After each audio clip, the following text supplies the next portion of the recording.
گرامی قدر بزرگوں اور عزیز دوستوں، آج 17 جون 1994 ہم یہاں انجمن تبلیغ قرآن و سنت کے زیر اہتمام 6 روزہ شہدائے اسلام کانفرنس کے دوسرے اجلاس میں چوک ناصر خان، پشاور، صوبہ سرحد، پاکستان میں دعوت و تبلیغ کی نسبت سے جمع ہیں۔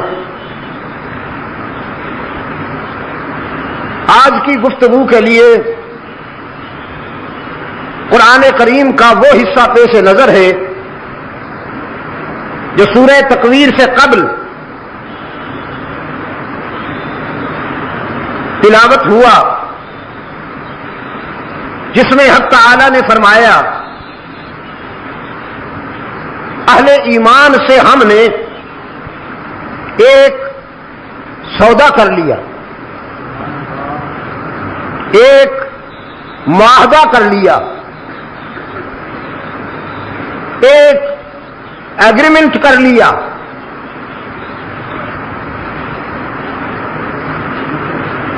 کہ تمہارے مال اور تمہاری جانیں ہمارے سپرد اور ہماری جنت تمہارے قدموں میں۔ جب یہ معاہدہ ہو گیا تو اب وہ اپنی جانیں ہتھیلیوں پر لیے ہوئے، قیمت جو بہت بڑی ملی، کبھی اس تاجر کو دیکھیے جسے معلوم ہو کہ مارکیٹ میں میرے پرافٹ کا مارجن سب سے زیادہ ہوگا، اور پرافٹ تو کیا،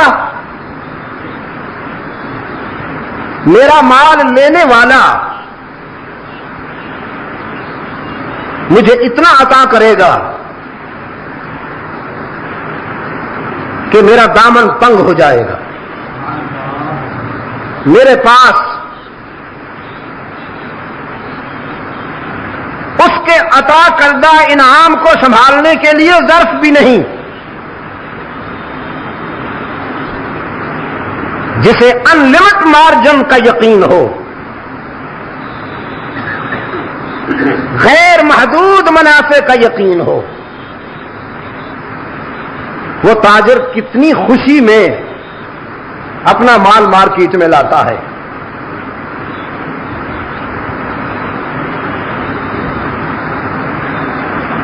یقاتلون فی سبیل اللہ، تو اہل ایمان کی جانیں اللہ نے خرید لی، اب وہ اپنی جانیں لیے پھرتے ہیں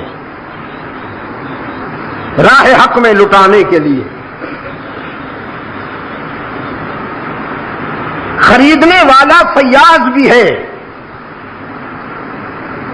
معبود بھی ہے، محبوب بھی، اجنبی نہیں ہے، سیلفش نہیں ہے، وہ کمانا نہیں چاہتا، لٹانا چاہتا ہے، تو لیے پھرتے ہیں اپنی جانیں راہ حق میں لٹانے کے لیے، مرتے ہیں مارتے ہیں، فیقتلون ویقتلون۔ قرآن کہتا ہے اللہ نے ان کے ساتھ جو وعدہ کیا، اس وعدے کی چمک تورات میں بھی نظر آتی ہے، انجیل میں بھی نظر آتی ہے، اور قرآن میں بھی نظر آتی ہے۔ محمد انہیں اس کامیاب تجارت پہ خوشخبری دے دیجئے، بشارت دے دیجئے، فاستبشروا ببیعکم الذی بایعتم بہ، انہیں خوشخبری دے دیجئے کامیاب تجارت کی۔ ذالک ھو الفوز العظیم، یہ بڑی کامیابی ہے۔ ان لوگوں کی پہچان کیا ہے؟ وہ تائبون ہیں، حامدون ہیں، سائحون ہیں، راکعون ہیں، ساجدون ہیں، حافظون ہیں، آمرون بالمعروف والناہون عن المنکر ہیں اور حدود اللہ کے حافظون ہیں. یہ ان کی علامات ہیں، یہ ان کی نشانیاں ہیں. عزیز دوستو، یہ وہ طبقہ ہے، بہت غور فرمائیں گے آپ، بہت غور فرمائیں گے آپ. یہ وہ طبقہ ہے جو کائنات انسانی کی روح ہے. انہی کے لیے یہ کائنات سجائی گئی. یہ کانٹوں سے بھرے ہوئے پودے کا پھول ہیں. کبھی گلاب کا پودا دیکھا ہے آپ نے؟ اس کے پتے بھی کانٹوں میں الجھے ہوئے ہوتے ہیں. تو گلاب کا پودا لگانے والا کانٹوں کے لیے نہیں لگاتا، اسے چند پھولوں کی طلب ہوتی ہے. وہ چند پھولوں کے لیے کانٹے بھی برداشت کرتا ہے. یہی ہے وہ فلسفہ. جب اللہ نے انسان کو پیدا کرنا چاہا تو فرشتوں کو جمع کیا، فرمایا انی جاعل فی الارض خلیفہ.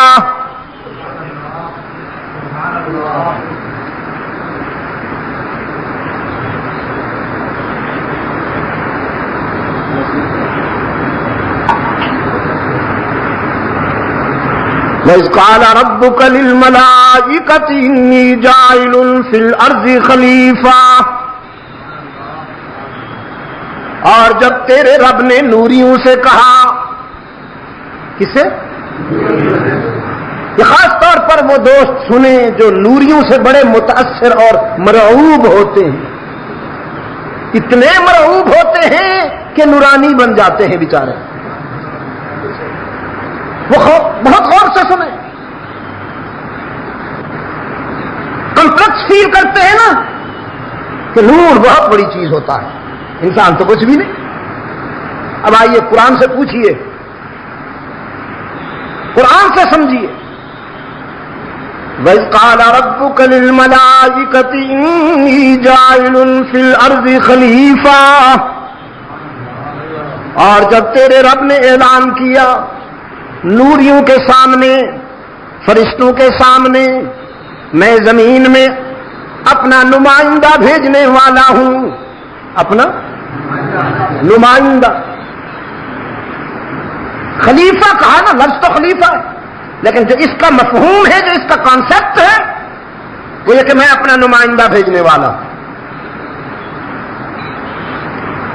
بناؤں گا تو اسے کھنکتی ہوئی مٹی سے، من صلصال کالفخار.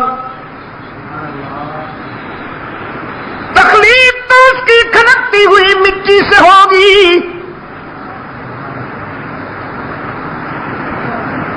لیکن زبان اس کی ہوگی، بیان میرا ہوگا، نگاہیں اس کی ہوں گی، بصیرت میری ہوگی. نعرہ تکبیر. زبان اس کی، بیان میرا،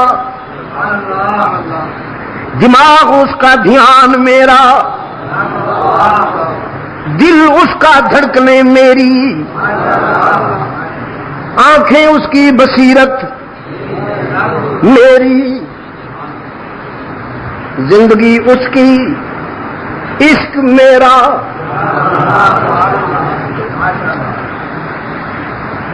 دنیا اس کی منزل میں، پوری کائنات اس کے لیے سجاؤں گا. آسمان اس کی نوکری کرے گا، زمین اسی کی غلامی کرے گی. اور زمین و آسمان کے بیچ جو کچھ ہے وہ سب اسی کے لیے. ہوئی نا بات؟ میں اسے دنیا میں بھیجنے والا ہوں، وہ میرا مہمان بنے گا، میں اس کا میزبان بنوں گا. عجیب عجیب. تو یا اللہ اس کی فطرت کیا ہوگی؟ نوری کمپلیکس فیل کرنے لگے. بتائیے جا کے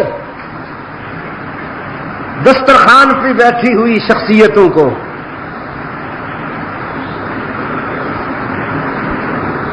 نوری کمپلیکس فیل کرنے لگے، احساس کمتری محسوس کرنے لگے، یا اللہ اس کی فطرت کیا ہوگی؟ رب العالمین نے فرمایا سامنے لوح فطرت ہے، پڑھ لو انسان کی۔ نوریوں نے جب لوح فطرت کو پڑھا، دیکھا قابیل حابیل کو قتل کر رہا ہے، ایک کانٹا۔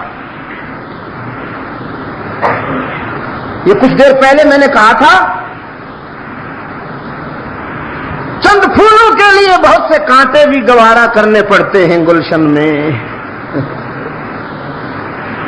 قابیل حابیل کو قتل کر رہا ہے، فرعون بنی اسرائیل کے ہزاروں بچوں کو ذبح کر رہا ہے۔ فطرت کے آئینے میں نوریوں نے پڑھا، قارون جیسا کانٹا نظر آیا، فرعون جیسا کانٹا نظر آیا، حامان جیسا سفاک نظر آیا، ہلاکو چنگیز اور ہٹلر و مسولینی نظر آئے۔ قالوا اتجعل فيها من يفسد فيها ويسفك الدماء۔ نوریوں نے عرض کیا یا رب تو ایسی مخلوق کیوں پیدا کرتا ہے جو فساد مچائے، خون بہائے؟ ہم نے خود دیکھا، نحن نسبح بحمدک ونقدس لک، ہم جو تیری تسبیح کرنے والے ہیں، ہم جو تیری تقدیس کرنے والے ہیں، ہمیں تو اور کچھ کرنا ہی نہیں۔ انہیں کھانے کی فکر، ہم کھانے سے پاک، انہیں پینے کی فکر، ہم پینے سے پاک، انہیں تجارت زراعت اور ملازمت کی فکر، ہم ان سارے تکلفات سے پاک، تو پھر آپ ایسی مخلوق کیوں بناتے ہیں؟ رب العالمین نے فرمایا عالم ما لا تعلمون۔ بڑا پیچیدہ سوال تھا لیکن اپنی حکمت کے مطابق جواب دیا، یہ راز ہے تم نہیں جانتے، میں جانتا۔ تم نے کانٹوں کو دیکھا نہ پھولوں کو نہیں دیکھا، تم نے قابیل کو تو دیکھا جو خنجر بکف ہے، قاتل نظر آتا ہے، لیکن حابیل کو کیوں نہیں دیکھا جو میری محبت میں جان دے رہا ہے؟ تمہیں نمرود نظر آیا جو آگ جلا رہا ہے، تو ابراہیم کیوں نہیں دکھائی دیا جو میرے عشق میں کود رہا ہے؟ تمہیں فرعون نظر آیا، تم نے کلیم کو نہیں دیکھا، نیگیٹو کو دیکھا نا، پازیٹو کو نہیں دیکھا، کانٹوں پہ نظر پڑی، پھولوں کو نہیں دیکھا۔ یہ میں نے اس لیے محنت کی ہے کہ یہ لوگ روح انسانیت ہیں، روح انسانیت ہیں، جنہوں نے اللہ سے معاہدہ کر لیا کہ ہماری جانیں اور مال تیرے لیے، تو جب چاہے ہم سے لے لے۔ ساگر کے روشن ضمیروں، یہ معاہدہ نہ بھی ہو تب بھی ہمارے مال اور ہماری جانیں کس کی ملکیت ہے؟ اسی کی ملکیت، وہ جب چاہے لے لے۔ تو اپنی چیز اس نے آپ سے مانگی، یہ بھی شفقت کا ایک انداز ہے۔ اس نے اپنی ملکیت آپ سے ہے تو میری، تو ارادہ تو کرنا، عزم کر لے کہ یا اللہ میرا مال میرا نہیں تیرا ہے، یہ میری زندگی میری نہیں تیری ہے، بس اتنی سی بات ہے۔ پھر دیکھ کے اس کے بدلے میں کیا دیتا ہوں تجھے۔ یہی وہ ایگریمنٹ تھا دوستو، یہی وہ معاہدہ تھا جس کی تکمیل کرتے ہوئے حلقہ رسالت کے فیض یافتگان نظر آتے ہیں۔ وقت میں گنجائش نہیں کہ میں تفصیل میں جاؤں، ایک چھوٹی کی سی جھلک رات میں نے عرض کی تھی. سیدنا عثمان ابن عفان رضی اللہ تعالی عنہ، آپ کو معلوم ہے ان کی خلافت میں اسلامی سلطنت کی حدود کیا تھی؟ کم و بیش 44 لاکھ مربع میل، 44 لاکھ مربع میل پہ پھیلی ہوئی تھی سلطنت اسلامیہ، جس کے تنہا فرمان روا تھے سیدنا عثمان ابن عفان. جب وہ سلطنت اسلامیہ کے فرمان روا بنے، انہیں 22 لاکھ مربع میل ملے، یا ایک روایت کے مطابق 24 لاکھ مربع میل ملے. 24 لاکھ کو انہوں نے 44 لاکھ بنا ڈالا. انہی کے دور میں بحری راستوں سے اسلامی لشکر نے پیش قدمی کی اور فتوحات حاصل کی. اسلام کا پہلا امیر البحر، اسلام کا فرسٹ ایڈمرل سیدنا معاویہ بن ابی سفیان. نعرہ تکبیر،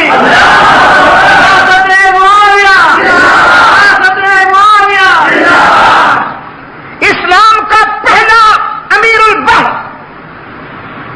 فرسٹ ایڈمرل. یہ یہودیت جو بل کھا جاتی ہے معاویہ کے نام پر، انتڑیوں میں بل اٹھتے ہیں اس لیے کہ معاویہ نے ایسی ضربیں لگائی ہیں یہودیت پر کہ قیامت تک یہودیت کبھی معاویہ کے نام کو برداشت نہیں کر سکے گی. دنیا سیاست میں تیرا نام رہے گا. ایسی ضربیں لگائی ہیں اسلام کے اس بطن جلیل نے کہ یہودیت قیامت تک اس نام کو برداشت نہیں کرے گی. پہچان ہی یہی ہے، کسوٹی ہی یہی ہے کہ اندر میں کسی کے یہودیت تو نہیں، معاویہ کا نام لے لو، اگر اندر میں یہودیت کے جراثیم ہوں گے تو چہرے پہ بل پڑ جائیں گے. اس لیے کہ بہت بڑی ضربیں لگائی ہے اس بطن جلیل نے. 50 محاذوں پر قیادت کی ہے اسلام کے لشکر، 50 محاذوں پر. میر انیس کا مرثیہ نہیں ہے، کسی پروفیشنل شاعر کا لکھا ہوا لوحہ نہیں ہے. یہ تاریخ کی وہ صداقتیں ہیں کہ دشمنان اسلام بھی اس کا انکار نہیں کر پائے. 50 محاذوں پر اسلامی لشکر کی قیادت کی ہے معاویہ بن ابی سفیان نے، کسی ایک میں بھی شکست نہیں ہوئی، کسی ایک میں بھی شکست نہیں ہوئی. یہ ہے سیدنا عثمان ابن عفان کے دور کا ایک پہلو. سیلاب ہے فتوحات کا، ہر طرف عساکر اسلامی فتح و کامیابی کے پرچم لہراتے ہوئے نظر آتے ہیں. یہودیت کے خریدے ہوئے تخریب کار، یہودی سرمایے کے نمک خور، دہشت گرد اور تخریب کار، انہوں نے حضرت معاویہ کے خلاف تحریک چلائی، سیدنا عثمان کے خلاف تحریک چلائی. سب سے پہلا نشانہ بنتے ہیں تحریک منافقت کا سیدنا عثمان ابن عفان. یہ وہ پہلا حادثہ ہے،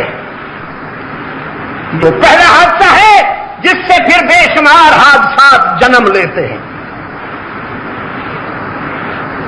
جمل میں 12,000، سفین میں 80,000 انسان مارے گئے. سیدنا علی المرتضیٰ رضی اللہ تعالیٰ عنہ پہ ذمہ داری آئی امت مسلمہ کی قیادت کی، لیکن ان کا پورا دور خلافت اسی اضطراب مسلسل میں گزرا، ہوم ٹینشن میں گزرا. منافقین کبھی ادھر آگ لگاتے ہیں، کبھی ادھر آگ لگاتے ہیں. منافقت کے لیے یاد رکھنا، میرے الفاظ امانت ہیں، منافقت کے لیے منافرت ضروری. کیا کہا میں نے؟ منافقت کے لیے منافرت ضروری ہے. جب تک منافرت نہ ہو اس کی مارکیٹ نہیں چلتی. وہ منافرت کی بنیاد پر مارکیٹ چلاتا ہے، اپنی لوگوں کو لڑاتا ہے، آگ لگاتا ہے. جب اس کی مارکیٹ بنتی ہے، سیدنا علی رضی اللہ تعالیٰ عنہ ادھر بجھاتے ہیں تو ادھر آگ لگ جاتی ہے، ادھر بجھاتے ہیں تو ادھر آگ لگ جاتی ہے. کم و بیش 4.5 سال اسی اضطراب میں گزرتے ہیں. بالآخر وہ خود بھی انہی منافقین کا نشانہ بن جاتے ہیں. ام المومنین عفیفہ کائنات سیدہ عائشہ صدیقہ رضی اللہ تعالی عنہا نے اپنے روحانی بیٹے حضرت علی رضی اللہ تعالی عنہ سے کہا تھا، بیٹا میں تجھے منافقین کی جلغار سے نکالنے آئی ہوں، میں تجھے منافقین کی جلغار سے نکالنے آئی ہوں. یہ وہ درندہ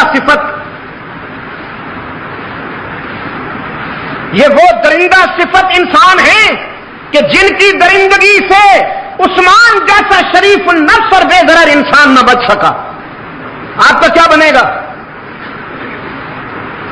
سیدنا علی رضی اللہ تعالی عنہ نے فرمایا مجھے مہلت دیجیے، میں اصلاح عوام کے لیے مہلت چاہتا ہوں.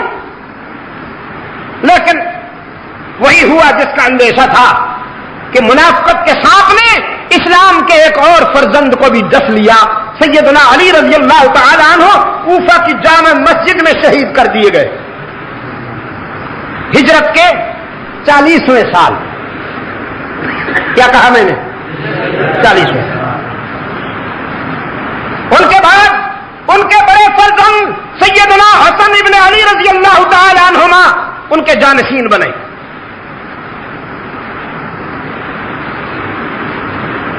سیدنا حسن ابن علی رضی اللہ تعالی عنہما اسلام کے چہرے کی وہ روشن آنکھ ہے، اسلام کے چہرے کی وہ روشن آنکھ ہے کہ جس کے متعلق اللہ کے رسول صلی اللہ علیہ وسلم نے فرمایا ان ابنی ھذا سید. مسجد نبوی میں آپ صلی اللہ علیہ وسلم خطبہ ارشاد فرما رہے ہیں. اپنے نواسے کو آتا ہوا دیکھا. سیدنا حسن رضی اللہ تعالی عنہ ایک دروازے کی چوکھٹ کا عبور کرتے ہوئے حضرت حسن رضی اللہ تعالی عنہ گر پڑے. رحمت عالم ممبر چھوڑ کے اٹھے اور جا کے اپنے نواسے کو گلے سے لگا لیا، گلے سے لگا کے ممبر پہ تشریف لائے، گلے سے لگائے رکھا اور خطبہ ارشاد فرمایا. صحابہ کے لیے یہ منظر انوکھا تھا. نگاہوں میں سوال جھلک رہا تھا. اللہ کے رسول صلی اللہ علیہ وسلم نے محسوس فرمایا کہ نگاہیں پوچھتی ہیں. آج سے پہلے تو کبھی ایسا نہیں ہوا، یا آج ہم کیا دیکھ رہے ہیں؟ آپ صلی اللہ علیہ وسلم نے فرمایا ان ابنی ھذا سید، میرا یہ بیٹا سیادت کا تاجدار ہے، اللہ اس کے سر پہ سیادت کا تاج رکھے گا. لعل اللہ ان یصلح بہ بین فئتین عظیمتین من المسلمین. مجھے وحی کے نور سے بتایا گیا ہے کہ مسلمانوں کی دو لڑتی ہوئی جماعتوں کے درمیان میرا یہ بیٹا صلح و محبت کی داغ بیل ڈالے گا اور یہ عنوان مصالحت بنے گا. اللہ کے رسول صلی اللہ علیہ وسلم کی اس بشارت کی تکمیل کا وقت آ گیا جب سیدنا حسن نے رضی اللہ تعالی عنہ اپنے چچا سیدنا معاویہ سے مصالحت کر لی. جی مصالحت کر لی اور اب دیکھیے اس مصالحت کے بعد سیدنا معاویہ رضی اللہ تعالی عنہ نے حضرت حسن رضی اللہ تعالی عنہ سے فرمایا بھتیجے کیا چاہتے ہو؟ انہوں نے جو شرائط لکھی ظاہر ہے کہ وہ شرائط اللہ کے دین کے لیے تھی، امت مسلمہ کی خیر کے لیے تھی۔ معاویہ رضی اللہ تعالی عنہ نے سفید کاغذ بھیجا حضرت حسن کے پاس اپنے دستخط کے ساتھ، فرمایا میں دستخط کر کے بھیج رہا ہوں، جو آپ کی مرضی آئے وہی شرائط لکھ دیں، مجھے پیشگی منظور ہے۔ اسلام کی تاریخ میں نہیں، میں دعویٰ کر رہا ہوں کہ انسانی تاریخ میں اس کی کوئی مثال نہیں ملتی کہ کبھی کسی نے ایسے بھی مصالحت کی ہو کہ سفید کاغذ پہ دستخط کر کے بھیج دیے ہوں، چاہے اس کے اوپر حضرت حسن لکھ دیں کہ میری پہلی شرط یہ ہے کہ آپ ہٹ جائیں اور سلطنت میرے حوالے کر دیں، تو معاویہ تو دستخط کر چکے تھے نا۔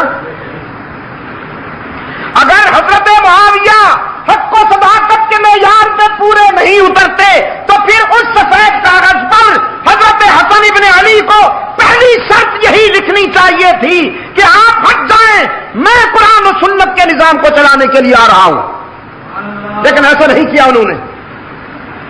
انہوں نے جو اپنی شرائط لکھی اس کی روح یہ تھی کہ دور خلافت راشدہ کی روشنی میں فیصلے ہوا کریں گے۔ ہمارے جو سچے دوست ہیں انہیں تحفظ ملے گا، اپنی ضروریات کے لیے انہوں نے کچھ سالانہ اخراجات کا بھی ایک تخمینہ لکھا جسے منظور کر لیا گیا۔ منظور تو کیا کیا جانا تھا، وہ تو پہلے ہو چکا تھا۔ اب اس کے بعد 41 ہجری کے بعد حضرت حسن رضی اللہ تعالیٰ عنہ تقریباً 6.5 سال زندہ رہتے ہیں، 6.5 سال، کوئی معمولی سا بھی اختلاف نہیں ہوتا حضرت معاویہ سے، مکمل یگانگت اور وحدت کے ساتھ اور تعاون کے ساتھ چلتے ہیں۔ ان کا انتقال ہو جاتا ہے، پھر سن 60 میں حضرت معاویہ کا انتقال ہو جاتا ہے، تو 41 اور 60 کے درمیان کتنے سال ہیں؟ 19 سال۔ ان 19 سالوں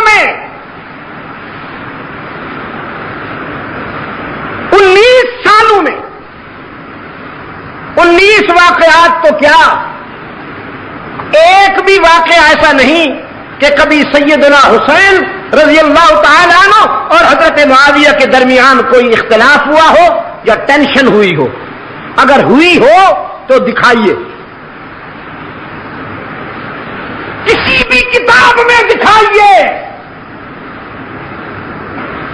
کہ حضرت حسین رضی اللہ تعالی عنہ اور سیدنا معاویہ کے درمیان کوئی ٹینشن ہوئی ہو، نہیں۔ سیدنا معاویہ رضی اللہ تعالی عنہ کے انتقال سے پہلے امت مسلمہ کے جو صاحب الرائے روشن ضمیر بزرگ تھے ان کی مشاورت ہوئی، اور اس مشاورت کی روشنی میں یہ طے ہوا کہ آئندہ قیادت کا بوجھ اور ذمہ داری ابن معاویہ پہ ڈالی جائے۔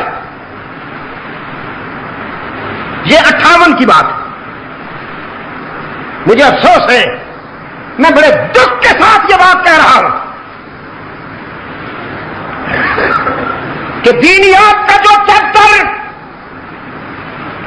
اس وقت پڑھایا جا رہا ہے اسکولوں میں، اس میں یہ جھوٹ لکھا ہوا ہے،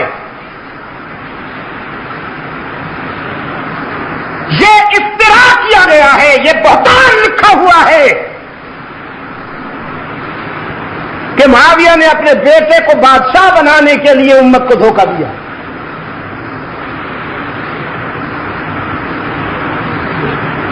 میں آپ سے پوچھتا ہوں، آج اگر کوئی غلط قدم اٹھاتا ہے، کوئی دھوکہ دیتا ہے، مسلمان آج بھی اس پر احتجاج کرتے ہیں، جہاں تک ہو سکتا ہے اس کی گرفت کرتے ہیں۔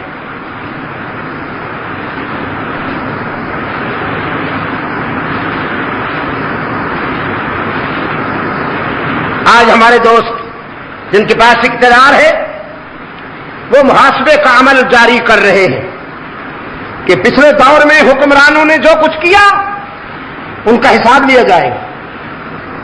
پھر جب یہ جائیں گے تو جو اگلے آئیں گے وہ ان کا محاسبہ کریں گے. میں آپ سے پوچھتا ہوں, سیدنا معاویہ رضی اللہ تعالی عنہ نے خدا نخواستہ جس طرح کے دینیات کے اس چیپٹر میں جھوٹ لکھا ہوا ہے, ایسا کوئی قدم اٹھایا ہوتا امت کبھی انہیں معاف نہ کرتی. یہ اس دور کے راوی کو تو دکھائی دیا, اس دور کے گروہی عصبیت کے بیمار مورخ کو تو دکھائی دیا, لیکن اس وقت جو کروڑوں کی تعداد میں مسلمان تھے انہیں کیوں نہیں دکھائی دیا؟ مکمل اتحاد کے ساتھ فیصلہ ہوا, مکمل اتحاد کے ساتھ فیصلہ ہوا. اور بیٹے کو نامزد کرنا میں تسلیم کرتا ہوں کہ سنت شیخین تو نہیں لیکن حرام بھی نہیں.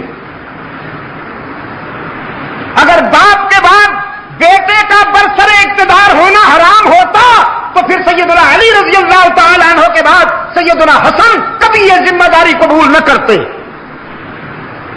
انہوں نے یہ ذمہ داری قبول کر کے عملاً ثابت کر دیا کہ باپ کے بعد اگر بیٹے میں صلاحیت ہے تو اقتدار کی ذمہ داری سنبھالنا حرام نہیں ہے.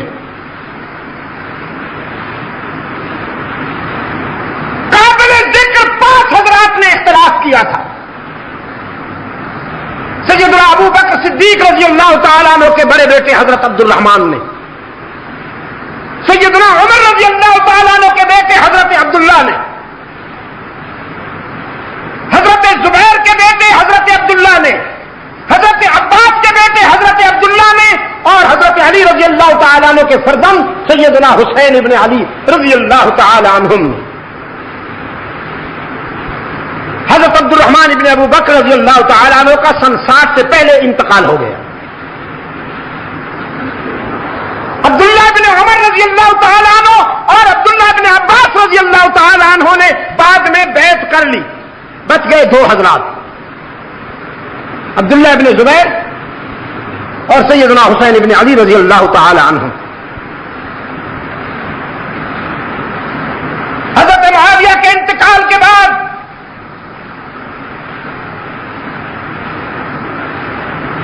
سیدنا حسین ابن علی رضی اللہ تعالی عنہ سے کہا گیا کہ آپ اس سلسلے میں کیا فیصلہ فرماتے. سیدنا حسین رضی اللہ تعالیٰ عنہ کے سامنے 2 راستے تھے. ایک راستہ یہ کہ سیاست میں اختلاف کا وہ رخ اختیار کیا جائے جس رخ کے اختیار کرنے کے بعد 1 لاکھ انسان قتل ہو گئے جمل میں اور صفین میں. اختلاف کا ایک طریقہ وہ تھا, اور ایک طریقہ یہ تھا کہ میں کنارہ کشی اختیار کر لوں. جو نقصان ہو چکا وہ تو میرے بس میں نہیں تھا, لیکن اب یہ تو میرے بس میں ہے کہ میں ایک طرف ہو جاتا ہوں تاکہ محمد عربی کی امت میری وجہ سے خون ریزی میں مبتلا نہ ہو. یہ وہی سوچ ہے جو سیدنا عثمان ابن عفان رضی اللہ تعالیٰ عنہ کی سوچ تھی کہ ان کے پاس اختیار بھی ہے, ان کے پاس اقتدار بھی ہے, ان کے پاس فوج بھی ہے, ان کے پاس قوت بھی ہے, لیکن ان سب کچھ کے ہوتے ہوئے بھی مدینہ کو خون ریزی سے بچانے کے لیے جان دے دی, لیکن امت مسلمہ کو فتنہ و فساد سے بچانے کی کوشش کی. یہ وہی طریقہ تھا جسے سیدنا حسین ابن علی رضی اللہ تعالی عنہ نے اپنانا پسند کیا, اور میں سمجھتا ہوں کہ یہ حسین کا امت پر عظیم احسان ہے. میں آج پورے وثوق سے کہتا ہوں کہ اگر حضرت حسین رضی اللہ تعالیٰ عنہ مقابلے میں آ کر, جس طرح آج کل مقابلہ ہوتا ہے لیڈروں کا, اگر سیدنا حسین مقابلے میں آ کر امت مسلمہ کو دعوت دیتے کہ تم میرا ساتھ دو ہمارے حسین کے ساتھ ہوتا.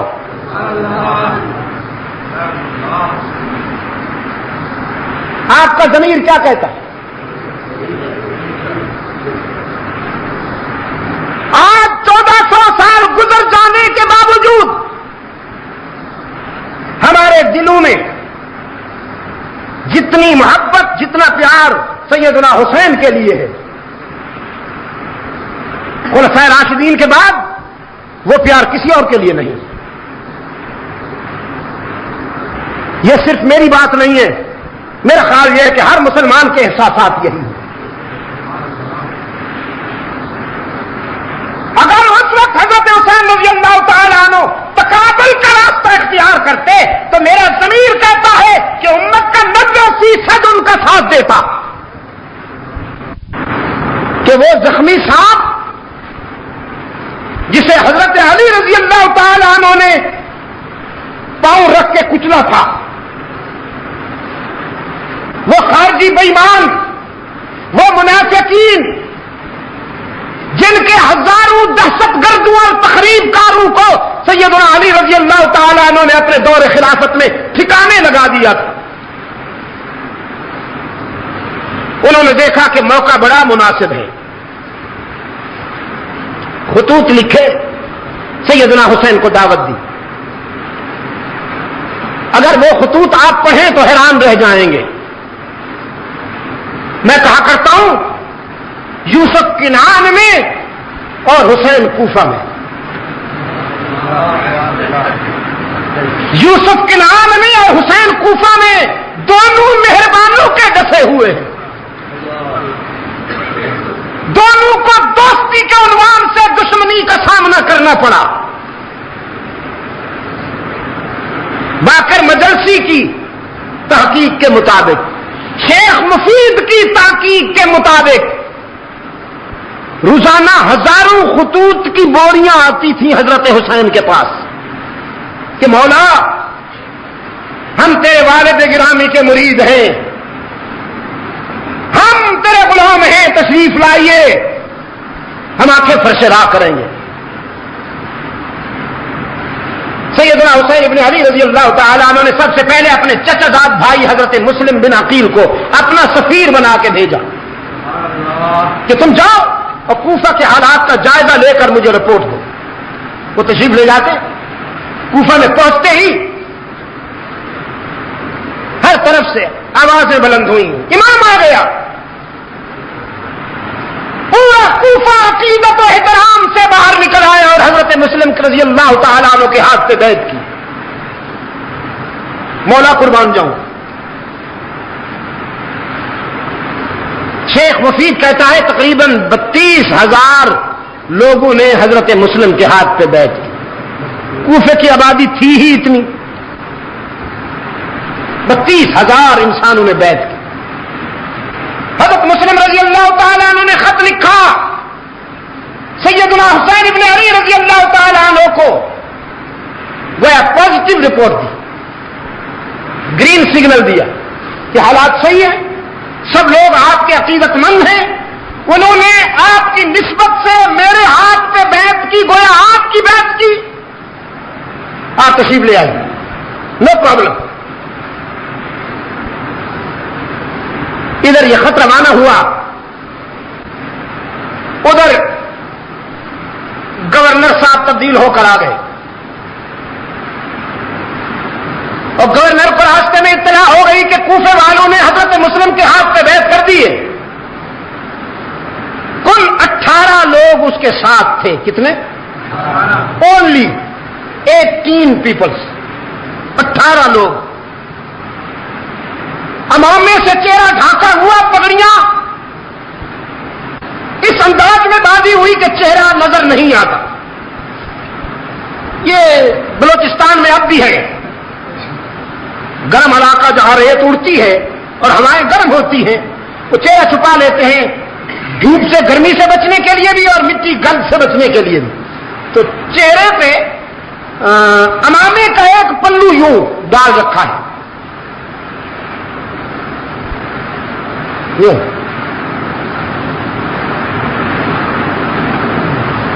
اب کوفہ والوں نے سمجھا کہ حسین آ گیا، کیونکہ چہرہ نظر نہیں آتا، انتظار تو تھی۔ سیدنا مسلم بن عقیل رضی اللہ تعالیٰ عنہ نے فرمایا کہ میں آیا ہوں، اب وہ آنے والے ہیں، تو کوفہ والوں نے سمجھا کہ حسین آ گیا، پھر سارا کوفہ جمع ہو گیا۔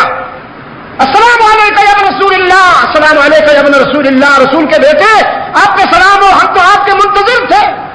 وہ تو ابن زیاد تھا، سنتا آ رہا ہے اور چلتا بھی آ رہا ہے۔ جب گورنر ہاؤس پہنچا تو چہرے سے کپڑا ہٹایا اور یوں جو دیکھا تو سارے منافقین کا وضو ٹوٹ گیا، کھسیاں میں ہو گئے۔ ابن زیاد نے کہا کیا کہہ رہے تھے؟ یہ کیا کہہ رہے تھے؟ ابھی میں کیا سن رہا تھا؟ کہنے لگے سر وہ تو ویسے ہی کہہ رہے تھے، ہم نے جو اصل بات ہے وہ تو اب کہنی ہے۔ جو اصل بات ہے وہ تم نے اب کہنی ہے، وہ کیا بات ہے؟ کہ لگے جی ہم تو آپ کے غلام ہیں، آپ کے وفادار ہیں، وہ تو سلام کی بات تھی، بس ویسے ہم نے کہہ دی، ہم نے سمجھا شاید وہ آئے ہیں، مطمئن رہیے ہم آپ کے وفادار ہیں۔ اس نے کہا نہیں سوچ کے بولو، میں تمہاری کھال اتار سکتا ہوں، میں تمہاری بیویوں کو بیوہ اور تمہارے بچوں کو یتیم بنا سکتا ہوں، آپ فیصلہ کرو کہ تم کس کے ساتھ ہو۔ سارے کم بختوں نے فیصلہ کیا کہ ہم آپ کے ساتھ ہیں۔ تب وہ مسلم بن عقیل کہاں ہے؟ حضرت مسلم بھی اس اجتماع میں موجود تھے، لیکن صورتحال کو دیکھ کر انہوں نے حکمتاً کنارہ کر لیا۔ انہوں نے کہا ہم ابھی پیش کرتے ہیں آپ کی خدمت میں۔ اب حضرت مسلم رضی اللہ تعالی عنہ پورے کوفہ میں گھوم رہے ہیں، کوئی شخص انہیں پناہ دینے کے لیے تیار نہیں۔ یہی جو پہلے مولا قربانت سوم کہتے تھے، اب وہ پناہ دینے کے لیے گھر میں گھسنے کے لیے بھی اجازت نہیں دیتے۔ دن گزر گیا، رات آ گئی، بولے کتوں کی طرح ابن زیاد کے فوجی اس کے پیچھے پڑے ہوئے ہیں، اور حضرت مسلم پتھریلی زمین پر، نوکیلے پتھروں والی زمین پر ان سے بچنے کے لیے کوفہ کے گلی کوچوں میں چلتے ہیں۔ ایک جگہ پر ٹھوکر لگی، گرے، منہ ایک پتھر پہ جا لگا، سامنے کے کچھ دانت ٹوٹ گئے، خون کا فوارہ نکلا، اور آسمان کی طرف دیکھ کر فرمانے لگے محمد کے معبود، محمد نے بھی تجھ سے وفا کی ہے، اس کی اولاد بھی تجھ سے وفا کرنے کا عزم کر چکی ہے، آزما لے جتنا آزمانا ہے۔ قریب کے گھر سے ایک بوڑھی باہر نکلی، پہچان گئی، کہنے لگی امام آپ ہیں۔ گھر کا دروازہ کھولا، اندر لے گئی، زخم دھوئے، زخم دھونے کے بعد کہنے لگی ہوں تو بوڑھی عورت ہوں، کچھ کر نہیں سکتی، لیکن محمد کے گلشن کے پھول اتنا تو کر سکتی ہوں کہ اگر کوئی تیر آپ پہ چلے گا تو انشاءاللہ جب تک میں زندہ ہوں وہ میں اپنے وجود پہ لوں گی، کوئی تیر تجھ تک نہیں پہنچنے دوں۔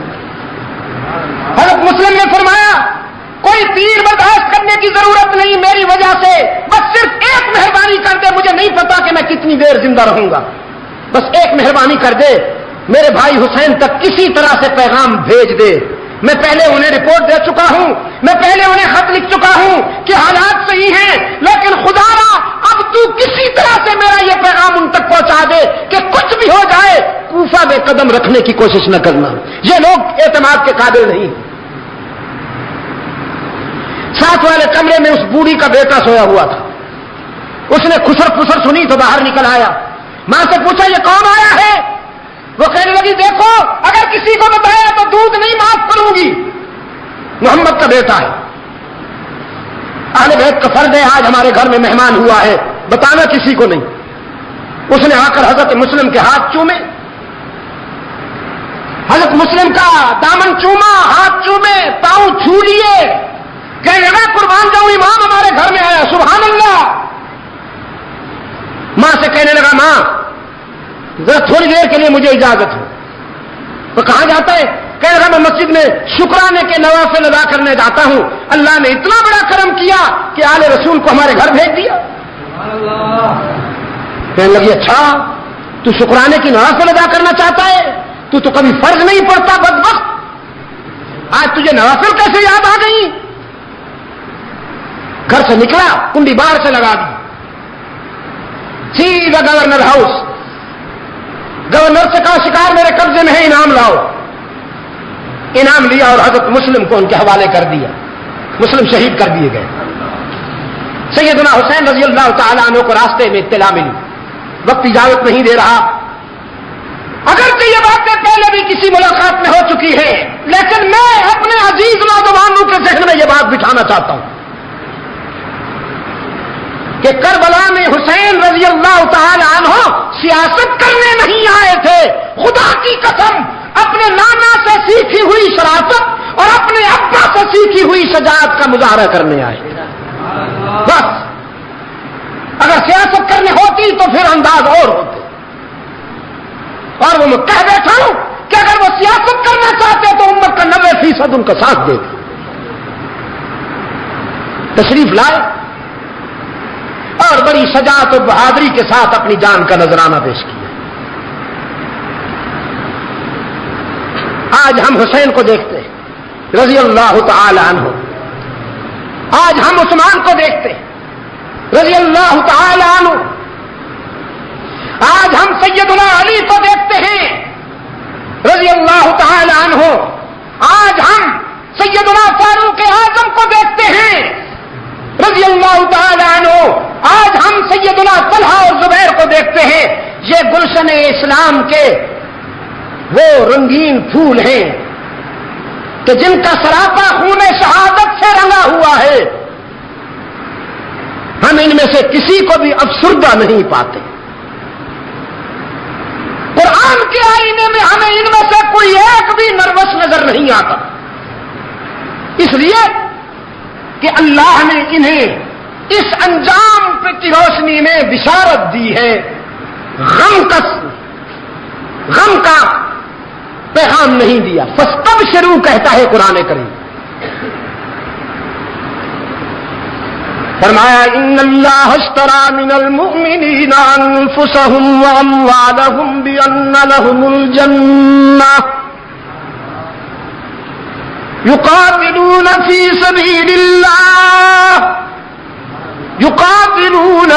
سبيل الله فيقتلون ويقتلون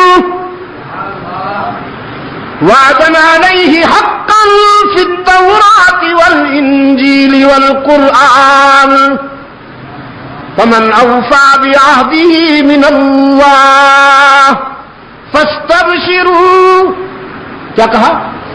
فاستبشروا، جس نے اللہ سے کیا ہوا وعدہ پورا کر دیا، پیغمبر اسے بشارت دے دیجئے، اسے خوشخبری دے دیجئے، بِبَيْعِكُمُ الَّذِي بَايَعْتُم بِهِ، یہ وہ تجارت ہے کہ اس میں منافع ہی منافع ہے۔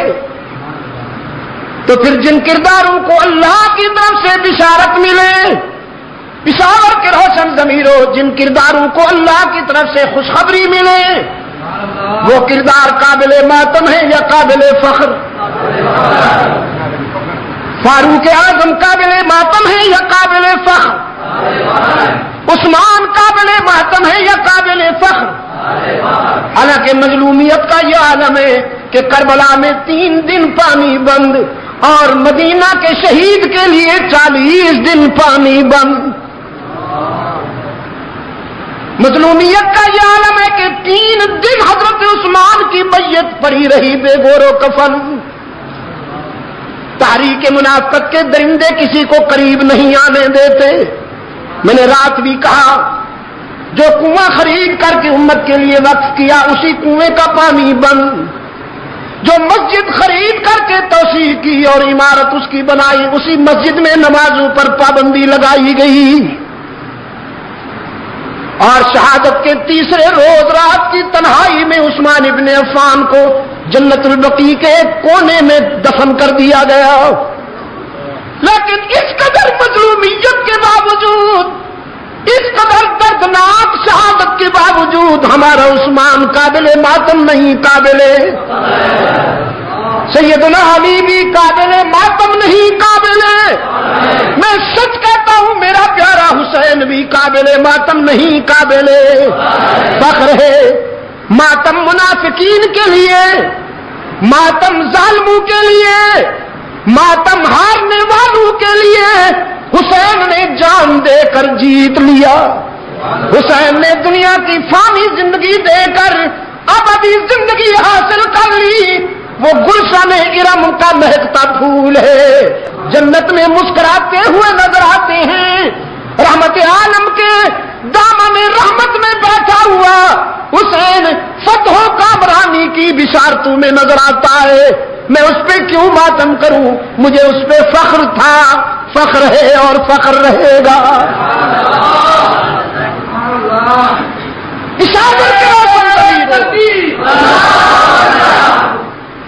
اشارہ کے روشن ضمیروں،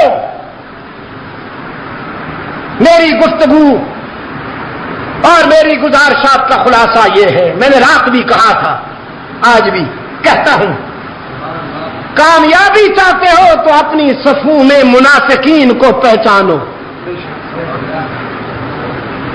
کامیابی چاہتے ہو تو اپنی صفوں میں ان منافقین کو پہچانو جو دوستی کے لبادے میں دشمنی کرتے ہیں.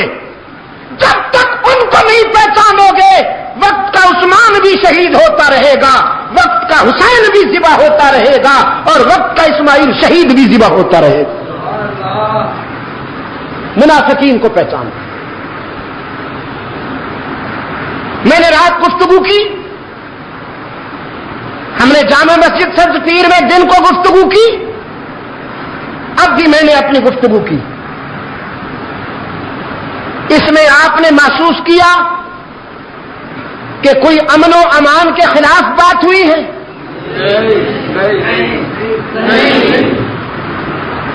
تو پھر انتظامیہ کے ذمہ دار حضرات بھی لکیر کے فقیر نہ بنا کریں. ہمارا مقدر دیکھیے، ہمارے فیصلے کسی کانسٹیبل صاحب کی لکھی ہوئی رپورٹ پہ ہو جاتے ہیں. وہ جو لکھ کے بھیج دے بس ایسے سمجھا جاتا ہے کہ یہ وہی ہے، یہ قرآن کی آیت ہے.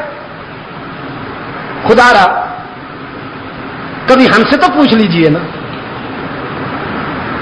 کہاں سے لائے گا قاصد بیاں میرا زباں میری؟ کہاں سے لائے گا قاصد بیاں میرا زباں میری؟ مزہ جب تھا کہ خود سنتے وہ مجھ سے داستاں میری. ڈپٹی کمشنر صاحب